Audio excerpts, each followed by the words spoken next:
vídeo de hoje você vai aprender o que é modo de falha, o que é mecanismo de falha e qual a diferença entre os dois. Modo de falha nada mais é do que o efeito observável da falha. É aquilo que falhou no sistema ou no equipamento.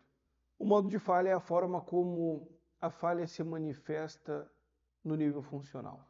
Um exemplo de modo de falha é quando o motor não liga. Você não sabe exatamente o que causou aquilo, mas você sabe que o motor não liga.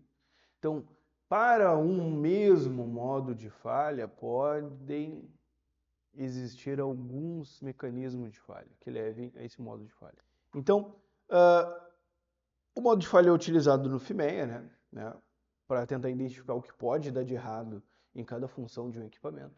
Então, obviamente, quando tu está fazendo o estudo de modos e efeitos de falha, né, então, modos e efeitos de falha, no FIMEA tu quer tentar bloquear esses modos de falha ou atenuar os efeitos da falha quando tu não consegue bloquear os modos de falha. Então seria melhor tu bloquear os modos de falha do que tu tu trabalhar dentro de uma percepção funcional, mas com um olhar preventivo, tendo em vista que o equipamento não falhou ainda, né? Então, quando eu estou montando, né, vocês têm exemplos de planos de manutenção montados com FIMEA. Eles são planos robustos, mas eles podem perder um pouco a conexão com a realidade. Isso pode acontecer porque tu está fazendo inferências. Então, se tu está fazendo um FIMEA com base em dados reais, né, de histórico de falha, ok. Né, tu tem inúmeros modos de falhas já monitorados, já registrados, e tu pode partir deles, né? Mas existem outros modos de falha que talvez não tenham se materializado ainda, né? Então, é um problema tu fazer FIMEA sem ter já um histórico de modos de falha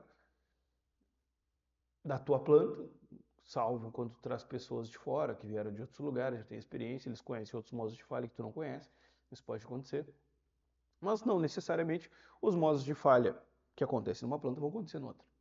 O que acontece no equipamento vão acontecer em outro, não necessariamente, né? Mas voltando. Então, exemplos de modo de falha. A gente tem um modo de falha, por exemplo, rolamento travado, vazamento de óleo, baixa pressão de ar, né? Tela do painel apagada. Então, estou vendo isso, é um efeito, né? Então, o modo de falha é como se fosse um sintoma. A pessoa está com febre, né, tu toca assim, está quente, tu mede a temperatura, ela está quente. Bom, esse é um modo, né, de falha, tá? É o efeito, né? É um sintoma. Tu não sabe o que causou aquilo ainda, mas tu sabe que aquilo é um problema que não deveria ser assim. Então, a diferença entre o modo de falha e o mecanismo de falha é que o modo de falha é o que tu observa. O mecanismo é o que causa esse modo. Então, o modo de falha é o sintoma, ele não é a causa. Legal? Mecanismo de falha, né, é a degradação física, química ou mecânica que leva ao modo de falha, né? Então, o mecanismo de falha é o que causa o modo de falha. O mecanismo de falha é o que causa o modo de falha. É a forma como a falha aconteceu no nível do material ou componente. Então, eu estou vendo o rolamento quente, mas eu não sei por que aquele rolamento está quente. Então, esse rolamento pode estar quente porque falta de lubrificação. Essa falta de lubrificação gerou um atrito entre as partes e por isso que está aquecendo. Então, modo de falha, temperatura alta, mecanismo de falha, atrito. Legal? Legal.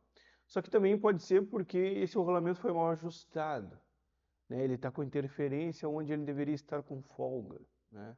Então, é um mecanismo de falha ainda, é o atrito, mas o causador desse atrito já é um causador diferente. Então, apesar de tu identificar a relação entre um mecanismo de falha e um modo de falha, tu tem que entender também que esse mecanismo ele é gerado por inúmeras fontes. E por isso que isso aqui é uma coisa muito complexa. Porque quando a gente está falando assim, o rolamento aqueceu e não sei o quê, papapá, aí tu vai lá, está tudo muito simples, né? A falha funcional é relativamente simples. Quando a gente começa a tentar aprofundar dentro disso, a coisa vai ficando um pouco mais complexa, né? Mas essa é uma ação proativa. Então, o mecanismo de falha é a forma como a falha aconteceu no nível do material ou componente, que nem eu disse. Então, por exemplo, né, corrosão, fadiga, desgaste abrasivo, atrito, né, também. Em relação à análise de causa raiz, mecanismo de falha é uma coisa fundamental, né?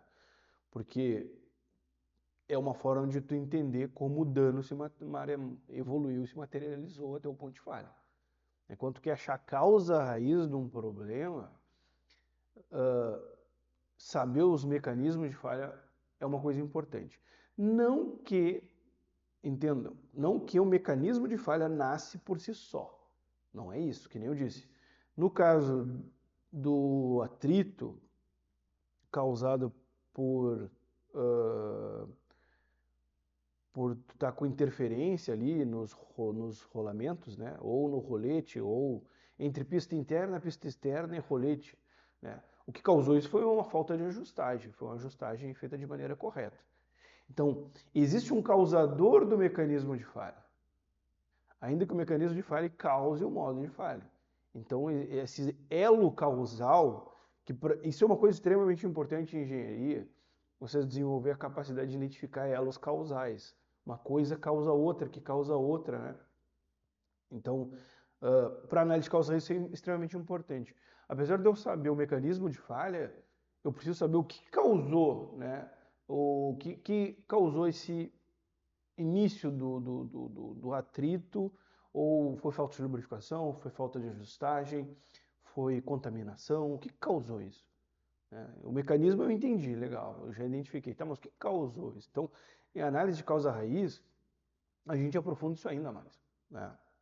Então, ajuda a entender como o dano evoluiu até a falha funcional. Então, a diferença, né? Ih, tá bem pertinho, deixa eu ver se eu consigo aproximar. Não vou conseguir aproximar. Eu não sei se vocês estão conseguindo enxergar aí, mas a diferença entre ambos é que, por exemplo, função esperada, né? Todo equipamento ele cumpre uma função. E alguns equipamentos tu pode identificar várias funções nele, né? Isso é o que diz John Mowbray no RCM. Tu tem que identificar as funções do equipamento. Então, por exemplo, função esperada, bombear água. Modo de falha, não bombeia água, né? Mecanismo de falha, rotor travado por desgaste, né? É o mecanismo de falha, pode ser. Outro exemplo, conduzir corrente, né? Não conduz corrente. Fio rompido por fadiga térmica, né? Ou por outro motivo. Lubrificar rolamento. Sem lubrificação, entupimento da linha por borra. Então, por exemplo, tem uma função dentro da tua bomba que tem uma lubrificação automática, algo do gênero, e não está lubrificando. Modo de falha, ó, não lubrificou, né? O modo de falha é esse. E aí, o que causou, qual foi o mecanismo? O entupimento da linha por borra. Tá, mas por que entupiu? Tá entendendo? Tu pode ir entrando dentro disso cada vez mais. Então, o mecanismo de falha não é o fim da linha. É isso que você tem que entender.